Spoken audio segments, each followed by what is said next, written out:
ইলেকশনের মাঠে যারা খেলবেন তারা সব ফাউল করার নিয়তে নামবেন না। ফেব্রুয়ারিতে ইলেকশন করার জন্যই প্রস্তুতি, আমাদের চূড়ান্ত প্রস্তুতি চলছে। শাপলা চেয়েছিল কিন্তু নাগরিক ঐক্য, মাহমুদুর রহমান মান্নার যে দল আছে নাগরিক ঐক্য, ওরা কিন্তু প্রথম চেয়েছিল। একবার দরখাস্ত দিয়েছে, তারপর আমার সাথে ওনাদের ডেলিগেশন দেখা করেছে। তখন আপনারা কোনো দিন আলোচনা করেন, আলোচনায় তো আনেনই নাই যে শাপলা নিয়ে যে নাগরিক ঐক্য। এখন এত করে আলোচনা করতেছে না, আমি বুঝলাম না। আমি কানাডা গিয়ে দেখলাম যে আমাদের প্রচারণা, আমাদের কর্মকাণ্ড এবং আমাদের যে প্রবাসী আছে তাদের জানার মধ্যে কিন্তু অনেক গ্যাপ আছে। এটা আমি যাওয়ার পরে এটা ফিল্ডে গিয়ে কিন্তু এটা বুঝলাম যে আমাদের অনেক কিছু করণীয় আছে যেগুলো আমরা এখান থেকে টের পাইনি এতদিন।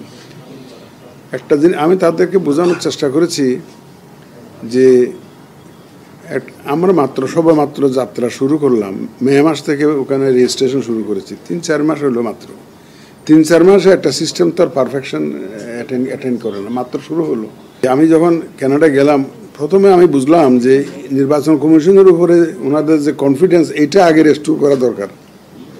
কারণ আমরা দেশে যেমন বলছি যে আমাদের উপর আস্থা রাখতে পারেন, বিদেশে যারা প্রবাসী ভাইয়েরা আছে তারাও তো আমাদের উপরে অনেকটা অনাস্থার ভাব আছে। তো এই জন্য আমার বক্তব্যের মধ্যে আমি ওনাদেরকে কিন্তু প্রথমেই আমাদের যে কর্মকাণ্ড সম্পর্কে একটা ধারণা দিয়েছি, আমরা কি করতে চাচ্ছি ইলেকশনটাকে ইফেক্টিভ করার জন্য, পার্টিসিপেটরি করার জন্য এবং সুষ্ঠু সুন্দর করার জন্য আমরা কি করতে চাচ্ছি, আমরা কোন ধরনের সংশোধনী আনছি, আমরা আরপিইউতে কি সংশোধনী আনছি, কন্ডাক্ট রুলে কী ধরনের সংশোধনী আনছি, এগুলো সম্বন্ধে ব্রিফলি ওনাদেরকে আমরা জানিয়েছি। আমরা জানি যে আমাদের প্রায় অর্ধেক প্রবাসী মিডল ইস্টে আছেন, কিন্তু মিডল ইস্টের কান্ট্রিগুলোতে ভোটের ব্যাপারে আলাপ করার জন্য এক জায়গায় একত্র করে আলাপ করার জন্য বিষয়টির জন্য এটা অত সহজ না, নানাবিধ সীমাবদ্ধতা আছে। আপনি সৌদি আরবে গিয়ে বা কুয়েতে গিয়ে, কাতারে গিয়ে বা দুবাইতে গিয়ে বাঙালি সব ডেকে ভোটের আলাপ করা, এটার মধ্যে নানাবিধ লিমিটেশনস আছে। এটা পারা যায় না।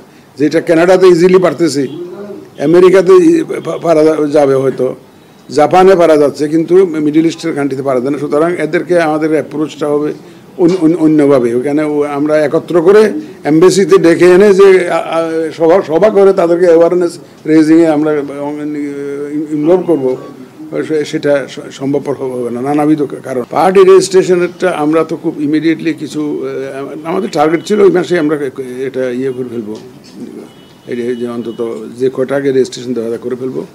কিন্তু ইদানিং দেখা যাচ্ছে, এবং গতকালকেই তো দেখলেন যে বিভিন্ন পার্টিকে নানাবিধ অভিযোগ পত্রিকা দেখা যাচ্ছে। তো আমাদের কিছু এডিশনাল ইনফরমেশন কালেক্ট করতে হচ্ছে। সত্যি কথা বলতে কি, আমরা তো অস্বচ্ছ প্রক্রিয়ায় কিছু করছি না, যেন আমরা একটু নিশ্চিত হতে চাই যে যাদেরকে আমরা রেজিস্ট্রেশন দিব তারা সঠিকভাবে পাচ্ছে, সেই জিনিসটা নিশ্চিত হতে চাই। এই জন্য কিছু অতিরিক্ত ইনফরমেশন আমাদের কালেক্ট করতে হচ্ছে, এই জন্য 2-1 দিন হয়তো সময় লাগবে। এনসিপি শাপলা চেয়েছে, এটা নিয়ে আপনারা খুব আলোচনা করেন। এই বিষয়ে আমার সিনিয়র সচিব মহোদয় বিস্তারিত ব্যাখ্যা করেছেন, আমি আর বেশি কথা বলতে চাই না। শুধু এটুকু বলি, শাপলা চেয়েছিল কিন্তু নাগরিক ঐক্য, মাহমুদুর রহমান মান্নার যে দল আছে নাগরিক ঐক্য, ওরা কিন্তু প্রথম চেয়েছিল। একবার দরখাস্ত দিয়েছে, তারপর আমার সাথে ওনাদের ডেলিগেশন দেখা করেছে। তখন আপনারা কোনো দিন আলোচনা করেন, আলোচনায় তো আনেনই নাই যে শাপলা নিয়ে যে নাগরিক ঐক্য। এখন এত করে আলোচনা করতেছে না, আমি বুঝলাম না। নাগরিক ঐক্যের দরখাস্ত তো ওদেরকে তো আমরা দেইনি, নাগরিক প্রথম তো তারাই চেয়েছে, তো দেইনি।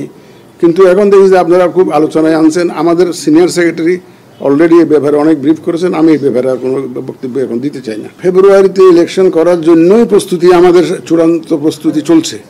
আপনারা দেখছেন এবং জানেন যে একটা ফেব্রুয়ারি রমজানের আগে, আগামী বছর রমজানের আগে ফেব্রুয়ারি মাসে প্রথমার্ধে নির্বাচন করার জন্য যা প্রস্তুতি নেওয়া দরকার আমরা জোরে সোরে নিচ্ছি।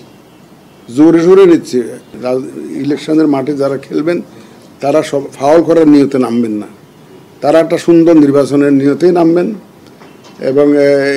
এবং তারা একটা ভালো নির্বাচনের নিয়তেই নামবেন, এই বিশ্বাস আমার আছে।